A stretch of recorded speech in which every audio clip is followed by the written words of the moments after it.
syempre, hindi namin na-expect na ganun po yung mangyari sa performance namin. Kaya nagpapasalamat po talaga kami kay Coach Tel na na-appreciate niya po ang aming talento.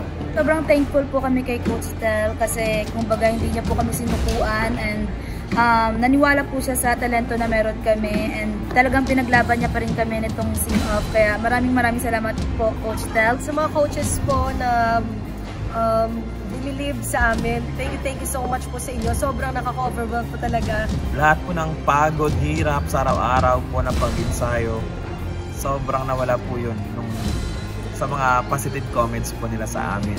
Napupuri kayo pero wag natin nahayaan na mapunta yun dito. Kasi alam natin na wala pa tayo sa finale. Marami pang ibang grupong makakasagupa natin. Deserve nyo to. Congratulations. Ang isasama kong team para sa battles ay ang grupong Luntayaw Family.